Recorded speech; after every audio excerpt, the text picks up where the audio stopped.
श्री शिवाय नमस्तुभ्यम। आप सभी भक्तगणों का एक बार फिर से स्वागत है। आशा करते हैं आप सब अच्छे और स्वस्थ होंगे। आज के वीडियो में हम भगवान शिव के लिए भस्म तैयार करेंगे कि घर पर हम भस्म किस प्रकार से बना सकते हैं, किस प्रक्रिया से बना सकते हैं, कौन कौन सी सामग्री की आवश्यकता होती है भस्म तैयार करने के लिए। तो ये आज मैं आपको बताने वाली हूँ।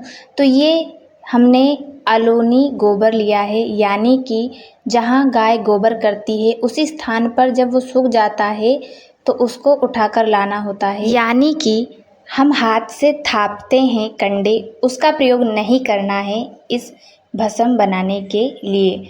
तो यहाँ पर अलोनी गोबर का प्रयोग किया गया है, इसे बीनकर लाना होता है। एक बार आप सामग्री भी अच्छी तरह से देख ले ताकि आप जब घर में आप भस्म तैयार करें तो आपको कोई दिक्कत ना हो। तो यहाँ पर मैंने हवन कुंड लिया है, आप किसी और भी वस्तु का प्रयोग कर सकते हैं। मिट्टी का भी कुछ ऐसा ले सकते हैं जिसमें आसानी से भस्म तैयार की जाए। वो लकड़ियाँ लेंगे जो भस्म तैयार करने के लिए बहुत ज़्यादा ज़रूरी होती है। तो पीपल की लकड़ी, शमी की लकड़ी और बेलपत्र की लकड़ी यहाँ पर मैंने ली है, जो मैं जलते हुए अंगारों में डालूँगी। और फिर हम जो अलोनी गोबर है उसको भी इसमें लगा देंगे, पर पहले हम ये लकड़ियों को लगा देते हैं।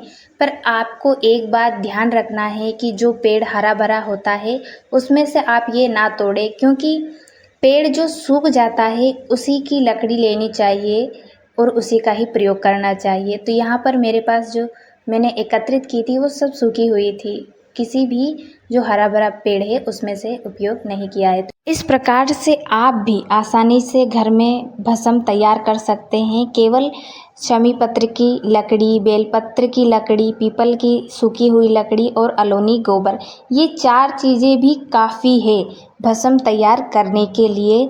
तो आप देखें यहाँ पर मैंने सभी लकड़ियों को एक एक करके लगा दिया और अब सभी ये अलोनी कंडे हैं इनको भी लगा देंगे और फिर छत पर रख देंगे, ताकि जब ये अच्छे से जल जाए और ठंडा हो जाए फिर हम इसको छानेंगे। तो सबसे पहले आप इस प्रकार का ध्यान रखें, सूखी लकड़ियाँ लाएं और लकड़ियों को अच्छे से देखें उसमें कीड़े हैं या नहीं। जब आप इस भस्म को छान कर डिब्बी में भर कर रखते हैं और फिर रोज़ाना भगवान शिव को प्रदोष काल में इस भस्म को चढ़ाते हैं और अपने मस्तक पर तिलक लगाते हैं या फिर त्रिपुंड लगाते हैं, आप स्वयं इस चीज़ का अनुभव करेंगे कि आपके मन में कितनी शांति उत्पन्न होती है, कितना संतोष उत्पन्न होता है, आनंद का अनुभव होता है। जितना भी डिप्रेशन होगा वो सब दूर हो जाएगा केवल इस भस्म का तिलक या फिर त्रिपुंड लगाने से। तो प्रदोष काल में लगा सकते हैं आप, पर सबसे पहले ये ध्यान रखना है कि पहले भस्म भगवान शिव को चढ़ाना है, इसके बाद ही आप तिलक लगा सकते हैं या फिर त्रिपुंड लगा सकते हैं। जो लोग यूँ कहते हैं कि उनका कार्य नहीं बन रहा, हर कार्य में असफलता ही महसूस हो रही है, जो भी कार्य करते हैं वो पूर्ण नहीं होता, जब आप इस भस्म का तिलक लगाकर अपने कार्य की ओर आगे बढ़ते हैं तो निश्चित रूप से आपको सफलता प्राप्त हो जाती है। जो लोग पढ़ने में तेज नहीं है उनको भी ये तिलक लगाना चाहिए। किसी कार्य के लिए जा रहे हैं तो भी आप इस भस्म का तिलक लगाकर जाइए। निश्चित रूप से आपके जीवन में सफलता, संतोष आना अपने आप प्रारंभ हो जाएगा केवल इस भस्म का त्रिपुंड या तिलक लगाने से। ये जब लगाते हैं तो हर काम में हमें सफलता प्राप्त होती है।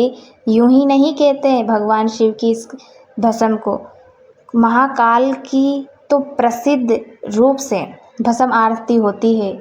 कई लोग दर्शन करने जाते हैं, कहते हैं चपटी भभूत में है खजाना कुबेर का।